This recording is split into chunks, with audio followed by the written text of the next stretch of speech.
Distinguished guests, ladies and gentlemen, it is a great honor and privilege for me to welcome to this occasion in celebration of the National Foundation Day of Korea. This day, October 3rd, marks the National Foundation Day of the Republic of Korea. Ever since the time when I embarked on my role here in New England in November of last year, I have been particularly looking forward to this occasion. Unfortunately, in the midst of the pandemic, the event is taking place virtually this year. The National Foundation Day is a time for us to really reflect on our sense of national identity and what aspects of our culture, our nation, make us feel proud. Indeed, with the establishment of the Republic of Korea, following the end of the Second World War, our nation embarked on a process of remarkable development, and through this, we gained a deep sense of self-respect and pride as a people.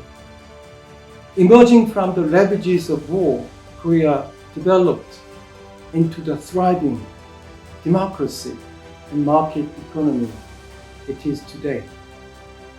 And we feel an abiding sense that this has proved possible thanks to the hard work and intelligence of leaders, our entrepreneurs, and above all, our driven people who embrace a very strong work ethic.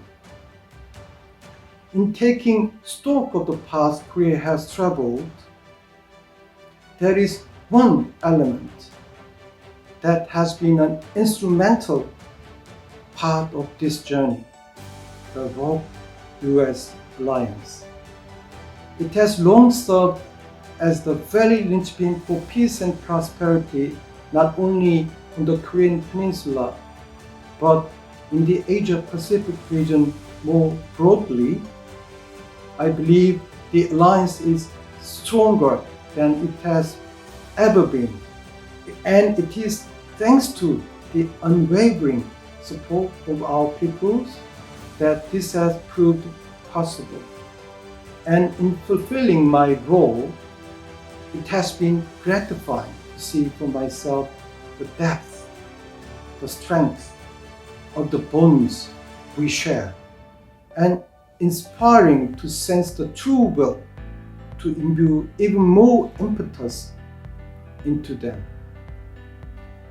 During the May 2021 summit, the US and Korea pledged a wide range of joint measures to address current threats and challenges. Most significantly, the leaders announced measures for bilateral cooperation to integrate approaches to supply chain resilience, vaccine production, and climate change. Korea-US relations have a deep history. Our ties have yielded great fruit. We feel a strong sense that the next chapter will be even more inspiring and full of hope. The future is indeed bright. Thank you.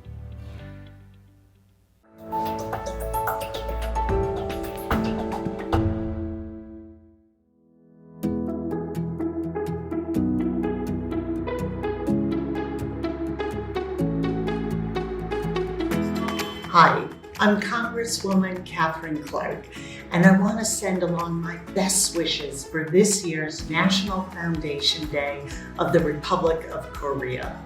I look forward to many more years of friendship between the people of Korea and the Commonwealth of Massachusetts.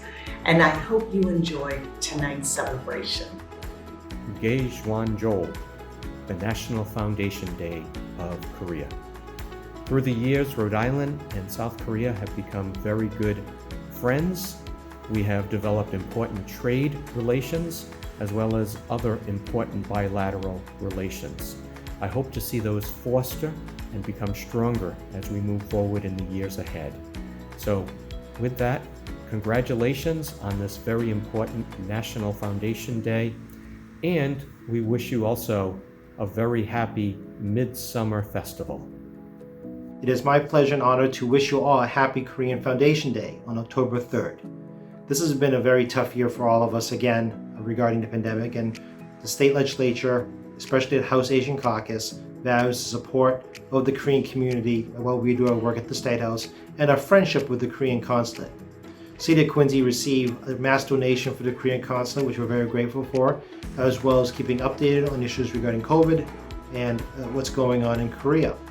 And the Korean community is a very important, vital part of our communities, and I value Korean American Citizen League's support, as well as working with them on many issues at the State House that affect them. So hopefully we're able to have a Korea Day at the State House next year, we hope, depending on how this pandemic goes. In the end though, I hope you're all well, please be safe, and I hope to see you in person soon. Thank you.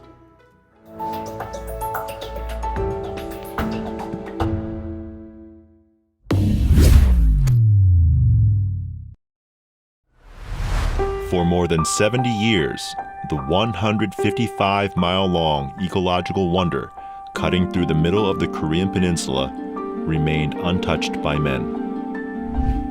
Yet, as calm and tranquil as it may be, the stunning foliage in the demilitarized zone holds the bitter memories of the past war. From her experience, the Republic of Korea is acutely aware that bringing peace to the daily lives of ordinary people is nothing to be taken for granted. The Republic of Korea firmly stands together with the United Nations, dedicated to upholding UN's goal to save succeeding generations from the scourge of war. The interwoven story of the Republic of Korea and the United Nations began in 1948, when the Republic of Korea received the organization's commitment and assistance in forming a nation in the aftermath of independence. And this strong relationship continues to this day. In 1991, after numerous trials spanning nearly 4 decades, the Republic of Korea finally became a member of the United Nations. Since joining the United Nations in 1991, the Republic of Korea has been a dynamic and determined member state. You have played a leadership role on many issues of global importance, from peace building to green growth. Over the following 30 years, the Republic of Korea became a reliable supporter and a devoted champion of the United Nations and its core values.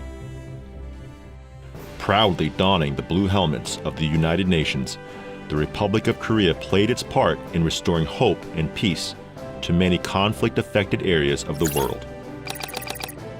In the entire process, leaving no one behind has been the core principle of the Republic of Korea.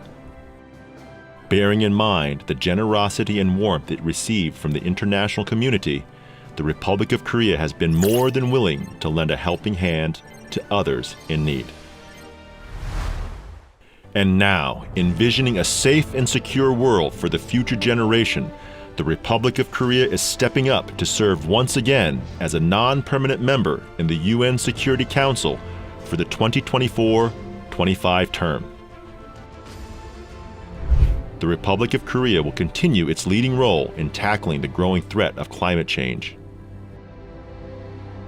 We will spare no effort in encouraging the international community to stand as one for the future generations in dealing with the emerging new challenges. And we will work closely with the United Nations to realize our shared vision to foster sustainable peace on the Korean Peninsula and bring lasting peace to other regions of the world.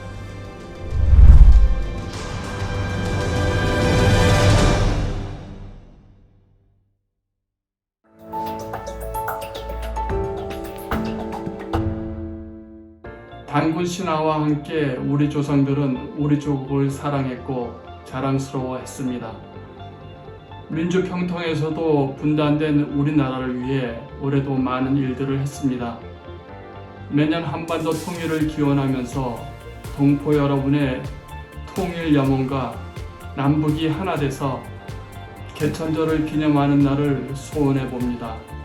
당기 4354년 개천절을 진심으로 축하드립니다. 8천만 우리 결의의 뿌리를 기르며 개국 이념을 계승하고 문화민족으로서 자손 만대 무궁한 번영을 기원하는 창건일 한민족이 태어난 건국일입니다. 우리 모두는 개천절의 정신을 바탕으로 우리 문화와 뿌리를 기억합시다. 자랑스러운 5천년 유구한 역사와 문화를 미국 전역, 나아가서 전 세계에 알리는 역할도 잊지 맙시다. 모든 인간을 이롭게 하고 존중하는 홍익인간의 멋진 이념으로 건설된 우리의 자랑스러운 대한민국의 개천절을 진심으로 축하드립니다. 더불어 우리의 사랑하는 조국 대한민국의 무궁한 발전과 영광을 기원합니다. 이제 우리는 경제 대국으로 발돋움하였고 자유민주주의를 수호하는 성숙한 국민으로서 명실공히 몇몇 선진국들과 함께 인류의 보다 나은 삶을 위하여 세계를 리드하는 자랑스러운 당군의 후손이 되었습니다. 선친들이 물려주신 유형무형의 자산들을 계승하고 발전하기를 소망합니다. 우리는 그렇게 실현될 수 있도록 힘을 모아 노력하여 이루어지고 있음에 감사드리며 개천절을 경축합니다. Happy National Foundation Day, Korea. Warmest wishes for a healthy and prosperous celebration. 코비드가 사라져 우리가 다시 만날 때까지 건강하세요.